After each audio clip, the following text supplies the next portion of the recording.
Hey, Total Gym team, I hope you're staying sane in this crazy time. I don't know about you, but I feel so blessed to have a workout gym in my house. And I just love it. When everyone's putting on the quarantine 15, I hear that. I've probably lost about 5 pounds since this all started. I love working out all day long. It drives my wife crazy, but I'll be doing a project and it's chest day and I'll come in, I'll do a couple sets of chest and then I'll go do something else, come back in, throw around some shoulders. So anyways, it's keeping me sane, and workouts are one way to stay sane and healthy in a stressful time. It really reduces your stress. So let's get right into today's blog, how you can hit the golf ball longer. Remember, the power comes from your legs, and that's got to travel through your core to get to your upper body. You know, you wonder why these guys that weigh 140 pounds dripping wet and they look like they got a body of a 12-year-old boy from the waist up, but they all have powerful legs, and that's why they can crush the ball over 300 yards. So let's get right into it. Powerful legs equal a powerful golf swing. So the first superset is just going to be a warm-up, squats and roll-ups and roll-downs. So remind yourself that if you have healthy knees, you want to be as low on the glide board as possible, and then we're just going to start to warm up the legs. And when you're doing a warm-up, really use this time to focus on what you're doing. As I come up, I'm really squeezing the thighs, I'm keeping a slight bend in the knees, and just getting a nice warm-up. You'll notice I have it at the highest level because we're working the biggest muscle group in our body. So after you do a nice warm-up there, I'm going to introduce one of my favorite Pilates exercises, the roll up and the roll down. And because you're at this high level, it's not going to be very hard. So I really want you to focus on form because I'm going to give you a challenge. So Joseph Pilates actually called this neck pull with your hands behind your head. So what I'm going to do is take a deep inhale in, and as I exhale, nod the chin to my chest, and then really focus on contracting slowly and come all the way up and dive into a nice hamstring stretch. Deep inhale here, and then exhale, restack my spine. Inhale, sit up nice and tall and proud, and then exhale, tuck my tailbone. I hope you saw the glide board move. And then slowly and sequentially lay my spine down. So what that's going to do is warm up your abs, but also get the spine nice and loosey-juicy. Now here's your challenge. This is at the highest level.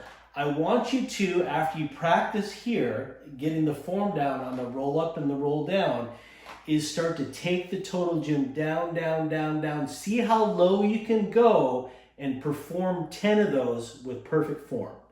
And throughout your lifetime, see if you can get all the way to horizontal on the floor and doing it without your feet anchored. And not many people can do that with good form. All right, so that's your first superset. Let's move on to some single leg work. Okay, multitasking at its best, and let's pick up the volume on the legs. So single leg with an oblique twist. So check it out. I'm going to come down, and as I come up, oblique twist. Again, the more range of motion, the better. Sometimes I like to hit at the bottom just so I know where the bottom is and get as much range of motion again, as long as there's no pain in the knee involved. Okay, if you want to add a little bit more, you can do a straight leg. But again, I have it at a pretty high level, but as soon as you go to a single leg, obviously it's going to be twice as hard. And obviously you do the other side before we move on. Okay, plyometric palooza. Love plyometrics. I used to hate leg day, and now at the Total Gym, I have a ball. Put on some cranking music. So remember with plyometrics, first of all, I like to grab the bottom of my glide board just so my body doesn't slide. The key is the landing. You want to land as softly as you can. Pretend that your squat stand is broken glass, so you never hear your feet hit. And then there's so many fun things we can do. We can go into single leg alternating. We can go into a ski motion. And for time's sake, I'm not going to go into any more, but just get creative and have fun with those. And I put a link in the written blog. I did a whole blog on plyometrics with the legs, so check that out. Those plyometrics use powerful moves that activate our fast twitch muscle fiber. And when I explain that to clients, I always use the example of a sprinter. So if you look at sprinters, powerful, quick moves, how nice and developed their legs are. So they're activating a lot of fast twitch muscle fiber. Speaking of which, this exercise is called the sprinter start. Very important to get into this correctly. So check it out. I'm gonna open the glide board. I'm gonna put my knee, actually I'll put my foot on the squat stand first and then my entire shin onto the glide board. And then I want to make sure I have enough space here so my back remains neutral. Now, even more important, I want you to always look at your landing area because we don't want to miss the squat stand on the way down. Now, just like a sprinter, think explosive moves. I'm going to load that leg and then exhale and squeeze my abs as I explode off, and then again I'm focusing on the softest landing as possible. Think about a kitty cat falling out of a tree, okay? So we're gonna do that until that leg gets fatigued, and then we're gonna go right into Superman, Superwoman, Super Person.